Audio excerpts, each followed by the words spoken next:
Ninawasalimu wapenzi watazamaji popote mlipo, hamjambo. Je, unanitazama kutoka wapi? Samia amelazimika kufanya kikao cha dharura na Jumuiya ya Madola, akiwaelezea hatua ambazo serikali yake batili imeweza kupiga kwa kile ambacho anakisema kwamba ni kuleta mshikamano wa taifa letu la Tanzania pamoja, baada ya yeye wakishirikiana na polisi kuwatoa uhai wananchi wengi zaidi ya 10,000 mwaka 2025 kipindi cha kura. Lengo kubwa la Samia kufanya hichi kikao, amemisi sana ile misaada ambayo alikuwa anapewa, misaada ya pesa, misaada ya maendeleo. Sasa ile misaada iliweza kusimamishwa kutokana na wananchi wengi sana kutolewa uhai mwaka uliopita. Sasa kuna ujumbe ambao Ikulu Tanzania Chamwino wameweza kutoa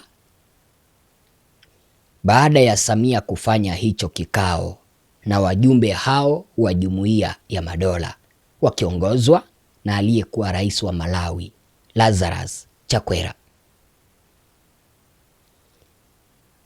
Ninaomba nikusomee alafu nikuchanganulie,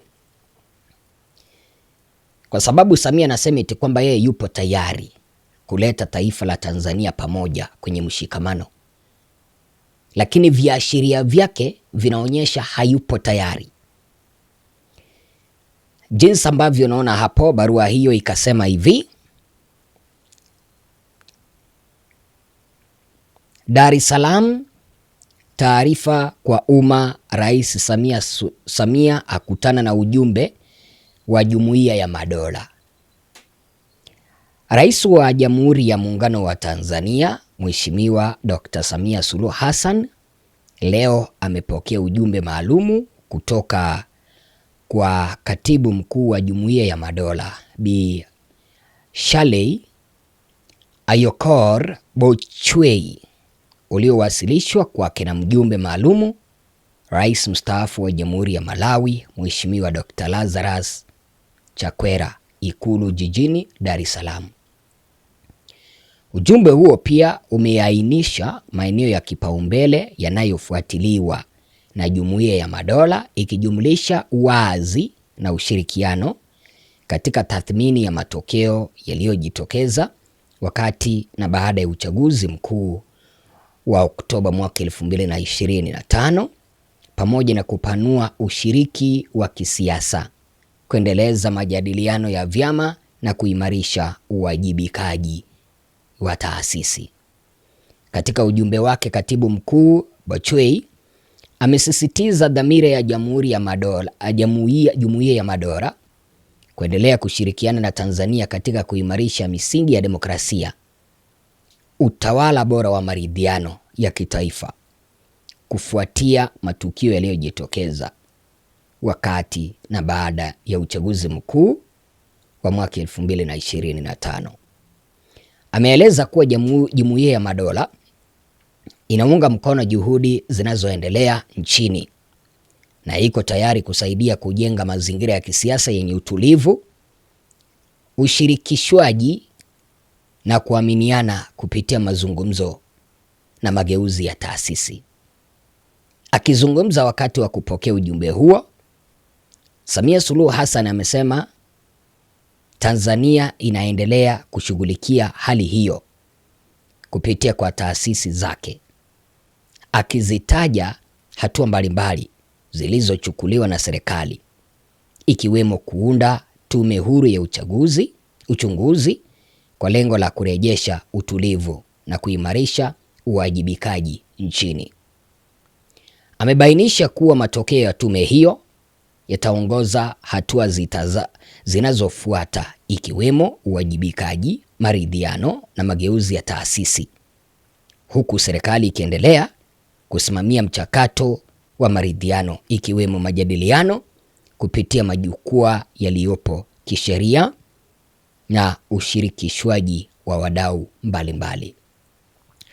Kama umeweza kusikiliza mpenzi msikilizaji na mpenzi mtazamaji, hili chapisho ambalo limetolewa na Ikulu, lazima utajua kwamba Jumuiya ya Madola imeweza kumlazimisha na kumshinikiza Samia kwamba lazima uwajibikaji kuhusu matokeo ama matukio ya mwaka uliopita watu kutolewa uhai yatimie, na wameweza kumshinikiza Samia Suluhu Hassan uchunguzi ufanyike.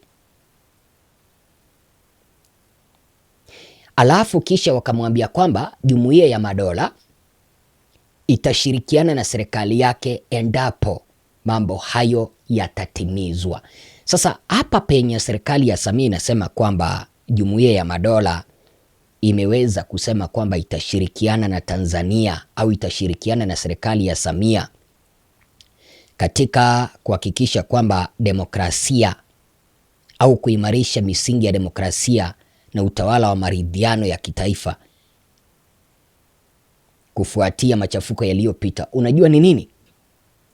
Hapo Jumuiya ya Madola inataka waliokamatwa kwa sababu za kisiasa waweze kuachiliwa huru wote. Hapo vilevile Jumuiya ya Madola inataka kitu ambacho kinaitwa udikteta chini ya serikali ya Samia uweze kuisha. Hapo vilevile Jumuiya ya Madola inataka vyama viruhusiwe kufanya shughuli zake katika taifa letu. Mnakumbuka chama cha Chadema kimekuwa kikifungiwa tangia mwaka uliopita, hawawezi wakashiriki kwenye shughuli za siasa. Lakini siku ya Jumatano tarehe 15 mwezi huu wa 4, mahakama iliweza kuamua kwamba sasa chama cha Chadema wanaweza wakaendelea na shughuli zao. Hiyo ni pressure kutoka Jumuiya ya Madola. Lakini sasa kuna kitu ambacho hata mimi ninaomba niweze kukiguzia au kukigusia. Serikali ya Samia inasema kwamba wanataka maridhiano ya kitaifa, vyama vya kisiasa vikuje kwenye majadiliano. Maridhiano yepi ambayo yatafanyika kabla ya uwajibikaji kufanyika?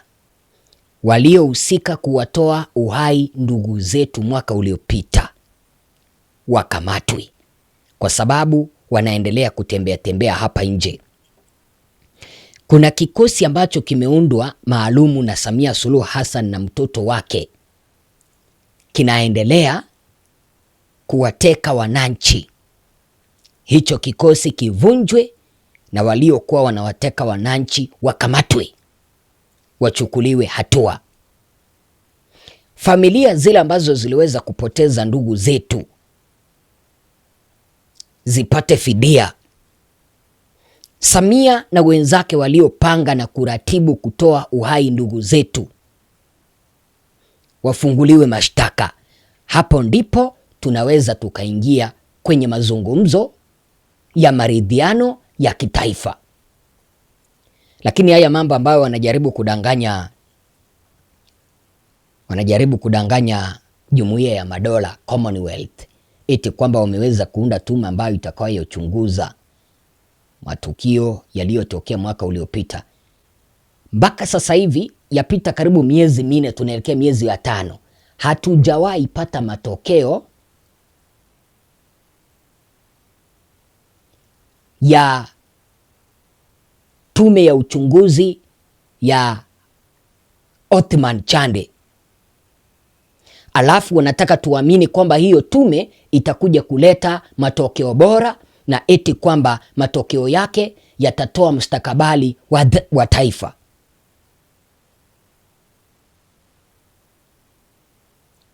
Mimi kama Bwana Ezra ninasema hivi, hakuna maridhiano ya kitaifa kabla ya uwajibikaji, kabla ya waliopanga, kuratibu na kutekeleza mauaji kuchukuliwa hatua,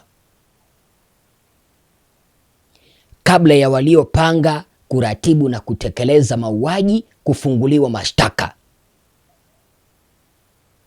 kabla ya udikteta kukamilika katika taifa letu.